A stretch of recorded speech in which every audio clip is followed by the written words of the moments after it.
Hi friends, welcome back to movie bytes. ఏంటబ్బా sudden గా movie bytes లో female voice వినిపిస్తుంది అని ఆలోచిస్తున్నారా? సో ఈ రోజు నుంచి నేను కూడా మన ఫ్యామిలీలో ఒక మెంబర్ అవ్వాలనుకుంటున్నాను. అండ్ నా వాయిస్ మీకు ఎలా అనిపించిందో కామెంట్ సెక్షన్ లో చెప్తారని వెయిట్ చేస్తూ ఉంటాను. ఫ్రెండ్స్, ఈ రోజు నేను మీకు ఒక రియల్ లైఫ్ ఇన్స్పైరింగ్ స్టోరీని ఎక్స్ప్లెయిన్ చేయబోతున్నాను. ఏ మాత్రం లేట్ చేయకుండా వెంటనే వీడియోలోకి వెళ్ళిపోదాం. మూవీ స్టార్ట్ అవ్వగానే ఒక అమ్మాయి బాక్సింగ్ చేయడానికి రెడీ అవుతూ ఉంటుంది. ఆమె కోచ్ తనతో మాట్లాడుతూ, నీకు ఇది కష్టంగా ఉంటే ఇక్కడే ఆపేయ్, అంతేకాని బలవంతంగా ప్రాణాల మీదకు మాత్రం తెచ్చుకోకు అని చెప్తూ ఉంటాడు. అలా వాళ్ళిద్దరూ బాక్సింగ్ రింగ్ వైపుగా వెళ్తూ ఉంటారు. ఇప్పుడు సీన్ పాస్ట్ లోకి షిఫ్ట్ అవుతుంది. ఇక్కడే మన మూవీ మెయిన్ లీడ్ అయిన లేయింగ్ ని చూస్తాం. తను హాయిగా సోఫా మీద నిద్రపోతూ ఉంటుంది. ఇక్కడ మన మేడం గారికి ఎంత బద్ధకం అంటే తన దుప్పటి కప్పుకోవటానికి కూడా పైకి లెగలేక చాలా స్టైల్ గా కాళ్ళతోనే కప్పేసుకుంటుంది. ఈ సీన్ కి మీలో చాలా మంది రిలేట్ అవుతారని నాకు తెలుసు. కట్ చేస్తే లేయింగ్ ని వాళ్ళ అమ్మ ఇంకా తన చెల్లి లియో వాళ్ళ ఫ్రెండ్ డూడు కలిసి సీసీటీవీ నుండి అబ్జర్వ్ చేస్తూ ఉంటారు. ఎందుకంటే లేయింగ్ చాలా బద్ధకస్తురాలు. తనకి 32 వచ్చినా కానీ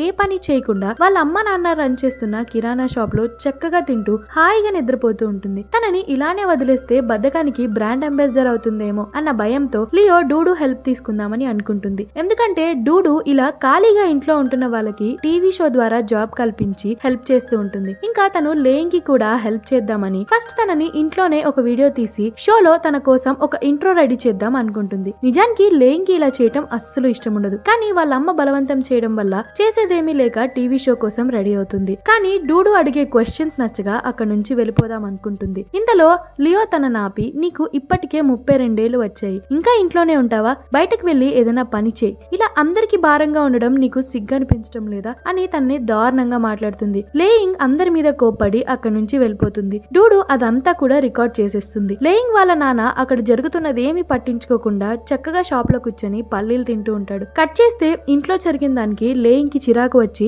బయటకు వెళ్తుంది. అలా వెళ్తూ తన boyfriend Jack and best friend సిల్లీకి కాల్ చేసి, నేను ఒక లొకేషన్ పెడతాను, అక్కడికి వచ్చేయండి అని చెప్తుంది. ఇక్కడ ట్విస్ట్ ఏంటంటే మన సిల్లీ అండ్ జాక్ లేయింగ్ కి తెలియకుండా సీక్రెట్ గా ఎఫైర్ మెయింటైన్ చేస్తూ ఉంటారు. సిల్లీ ప్రెగ్నెంట్ కూడా అవుతుంది. దాంతో వీళ్ళిద్దరూ పెళ్లి చేసుకుందామని డిసైడ్ అయ్యి ఆ విషయం లేయింగ్ కి ఎలా చెప్దామా అని ఆలోచిస్తూ ఉంటారు. ఇప్పుడు తను సడన్ గా కాల్ చేసి మీట్ అవుదామని చెప్పగానే తనకి వాళ్ళ గురించి తెలిసిపోయిందేమోనని టెన్షన్ పడుతూ తనని కలవడానికి వెళ్తారు. ఇక్కడ మన లేయింగ్ మందు కొడుతూ ఇంట్లో జరిగిందంతా తన boy friend and best friend కి చెప్పి బాగా ఫీల్ అవుతుంది. మన సీక్రెట్ లవర్స్ ఇద్దరు లేయింగ్ పక్కకెళ్ళగానే ఇక్కడ కూడా సరసాలాడుకుంటూ ఉంటారు. తనకి నిజం చెప్పేద్దామని అనుకుంటారు. సిల్లీ వద్దని ఎంత చెప్పినా కానీ జాక్ తన మాటలు వినకుండా లేయింగ్ కి బ్రేకప్ చెప్పి తనకి సిల్లీకి మధ్యలో ఉన్న ఎఫైర్ గురించి కూడా చెప్పేస్తాడు. ఇదంతా విన్న లేయింగ్ వాళ్ళని ఏమీ అనకుండా సైలెంట్ గానే ఉండిపోతుంది. ఇప్పుడు సిల్లీ మాట్లాడుతూ, నన్ను క్షమించు, దయచేసి నువ్వు మా పెళ్లికి మాత్రం రాకుండా ఉండకు, ఎందుకంటే చిన్నప్పటి నుంచి మనం బెస్ట్ ఫ్రెండ్స్. నా పెళ్లిలో నువ్వు లేకుండా నేను నీ బాయ్ ఫ్రెండ్ ని పెళ్లి చేసుకుంటే నన్ను అందరూ తప్పుగా అనుకుంటారు అంటుంది. ఆ మాటలు విన్న లేయింగ్ కి ఇంకా చిరాకొచ్చి అక్కడి నుంచి వెళ్ళిపోతుంది. ఈ టైంలో లేయింగ్ అన్ని విషయాల్లో ఓడిపోయింది.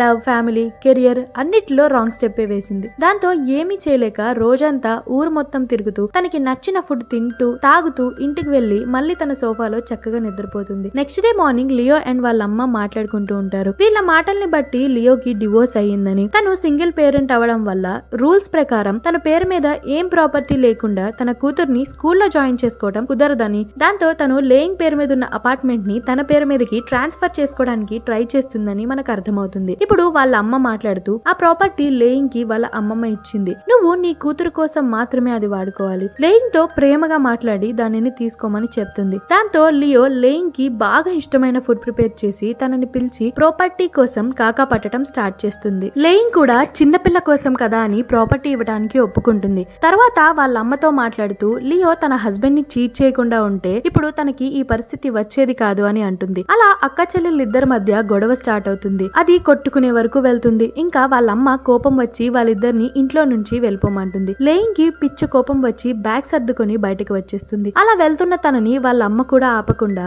బయటకు వెళ్లి ఏదన్నా సాధించే తిరిగిరా అంటూ తనకి డబ్బులు ఇస్తుంది. ఇంకా లేయింగ్ ఒక కొత్త ఫ్లాట్ కి షిఫ్ట్ అవుతుంది. అలానే బతకడానికి ఏదైనా పని చేయాలి కదా, అందుకే బార్ లో వెయిట్రెస్ గా పనిచేస్తుంది. ఇంకా అలా తన లైఫ్ ని ఒంటరిగా లీడ్ చేయడం స్టార్ట్ చేస్తుంది. లైఫ్ ఇలా ప్రశాంతంగా సాగిపోతూ ఉంటే ఇంకా కిక్ ఎందుకుంటుంది, ఏదో ఒక స్టంట్ ఉండాలి కదా. అందుకే ఒక రోజు లేయింగ్ బాస్ తనని తన కార్ లో ఉన్న సిగరెట్స్ తెమ్మని పంపిస్తాడు. అలా వెళ్లిన లేయింగ్ కార్ లో ఒక స్విచ్ ప్లేస్ లో ఇంకొక స్విచ్ నొక్కి లైట్స్ ఆన్ చేసేస్తుంది. ఆ లైట్స్ వెళ్లి ప్రకృతిని పలకరిస్తున్న కిమ్ మీద పడతాయి. దాంతో కిమ్ కోపంగా తన దగ్గరికి వచ్చి, నేను వాష్రూమ్ కి వెళ్తుంటే నా మీద ఎందుకు లైట్స్ ఆన్ చేస్తున్నావు అని తనతో గొడవ పడతాడు. దాంతో లేయింగ్ లేయింగ్ తనకి కార్ ఆపరేట్ చేయడం సరిగ్గా రాదని, అందుకే తెలియకుండా లైట్స్ ఆగిపోయాయని చెప్తుంది. ఇంకా చేసేదేమీ లేక కిమ్ ఆ ప్రాబ్లం ని సరిచేసి అక్కడి నుంచి వెళ్ళిపోతాడు. నిజానికి కిమ్ ఒక ఇన్స్టిట్యూట్ లో బాక్సింగ్ కోచ్ గా పనిచేస్తూ ఉంటాడు. అలా తన గ్లౌస్ అక్కడే మర్చిపోతాడు. నెక్స్ట్ డే మార్నింగ్ లేయింగ్ వాటిని తీసుకొని కిమ్ కోసం ఇన్స్టిట్యూట్ కి వెళ్తుంది. తనని చూసిన రిసెప్షనిస్ట్ తను వెయిట్ లాస్ కోసం వచ్చిందేమోనని తన వీచాట్ యాప్ ఐడి తీసుకుంటుంది. నిజానికి లేయింగ్ దగ్గర అన్ని రకాల సోషల్ మీడియా యాప్స్ ఉంటాయి, కానీ మన మేడం కి చాలా బద్ధకం కదా,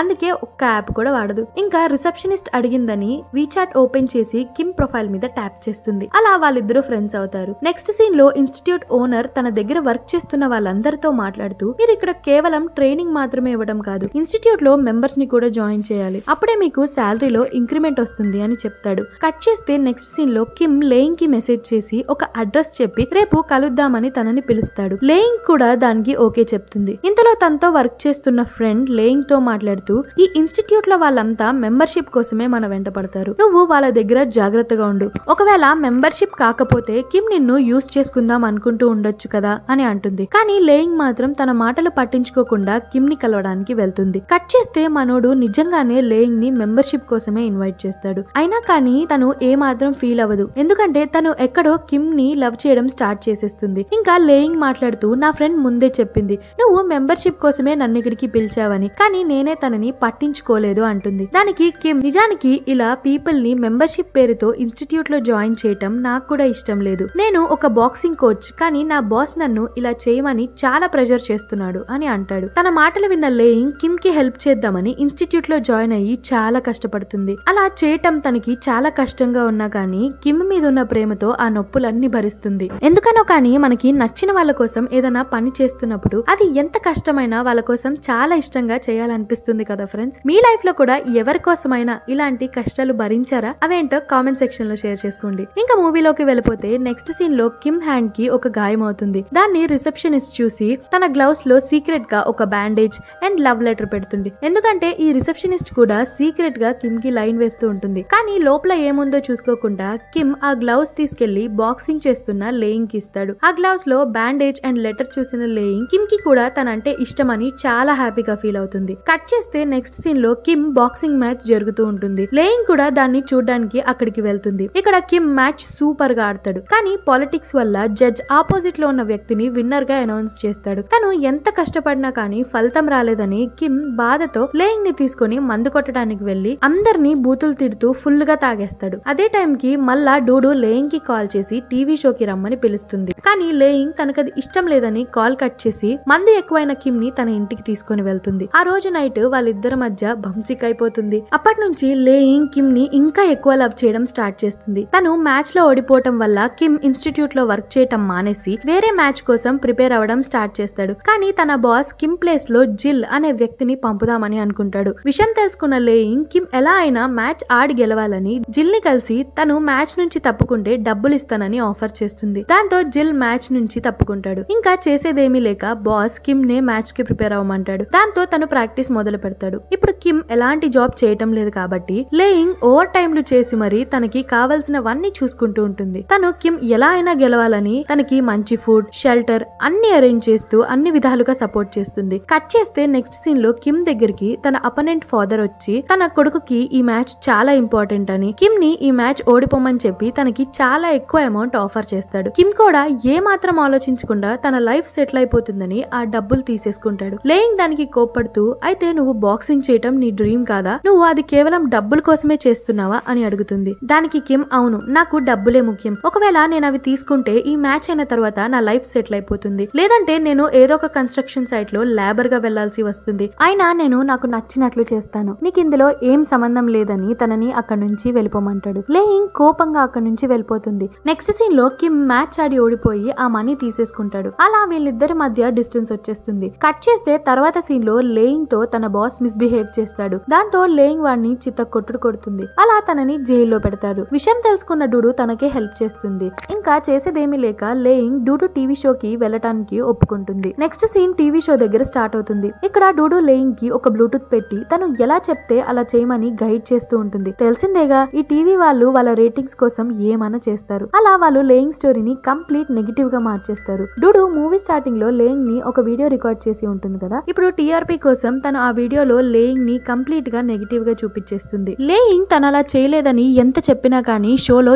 ఎవరు వినరు. షో మొత్తం ఫ్లాప్ అవడంతో డూడు బ్లూటూత్ నుంచి లేయింగ్ ని కళ్ళు తిరిగి పడిపోయినట్లు యాక్ట్ చేయమని అంటుంది. ఆ సిచ్యువేషన్ తో లేయింగ్ ని సోషల్ మీడియాలో అందరూ విపరీతంగా ట్రోల్ చేయడం స్టార్ట్ చేస్తారు. దాంతో లేయింగ్ ఏడ్చుకుంటూ ఇంటికి వెళ్లి తన లైఫ్ లో మళ్ళీ అన్ని రకాలుగా ఓడిపోయిందన్న బాధతో సూసైడ్ అటెంప్ట్ చేస్తుంది. కానీ ఎలాగోలా బ్రతికి బయటపడిపోతుంది. ఇంకా నెక్స్ట్ డే నుంచి కొత్తగా లైఫ్ స్టార్ట్ చేసి ఎలాగైనా ట్రాన్స్ఫార్మ్ అవ్వాలి అని ఈసారి చాలా స్ట్రిక్ట్ గా బాక్సింగ్ చేయడం మొదలు పెడుతుంది. ఈ ప్రాసెస్ లో తను వచ్చిన బాధలన్నీ ఎదుర్కొంటూ దెబ్బకి వెయిట్ తగ్గి చూడటానికి చాలా అందంగా అండ్ ఫిట్ గా తయారవుతుంది. అలా ఒక రోజు వాళ్ళ నాన్న లేయింగ్ ని కలిసి తనని చాలా మెచ్చుకుంటాడు. ఒకసారి ఇంటికి రమ్మని కూడా పిలుస్తాడు. నెక్స్ట్ డే మార్నింగ్ తను ఇంటికి వెళ్లిన తర్వాత లియో తనని చూసి ఇంకనైనా పెళ్లి చేసుకో అని ఎగతాళి చేస్తుంది. కానీ లేయింగ్ మాత్రం తన మాటలు ఏమాత్రం పట్టించుకోకుండా వాళ్ళ నాన్నకి హెల్ప్ చేస్తుంది. ఇంకొక పక్క తన కోచ్ లేయింగ్ ని బాక్సింగ్ మ్యాచ్ కి పంపడానికి ప్రిపేర్ చేస్తుంటాడు. అలా ఒక రోజు లేయింగ్ కి కిమ్ కనిపిస్తాడు. లాస్ట్ టైం మ్యాచ్ ఓడిపోయి డబ్బులు తీసుకున్నా కానీ ప్రెసెంట్ కిమ్ కన్స్ట్రక్షన్ సైట్ లోనే వర్క్ చేస్తూ ఉంటాడు. అలా వీళ్ళిద్దరు కొద్దిసేపు మాట్లాడుకుంటారు. కట్ చేస్తే మనకి నెక్స్ట్ సీన్ లో లేయింగ్ బాక్సింగ్ మ్యాచ్ కి వెళ్లడం చూపిస్తారు. ఇదే మూవీ స్టార్టింగ్ లో చూపెట్టిన సీన్. లేయింగ్ తన ట్రాన్స్ఫర్మేషన్ జర్నీని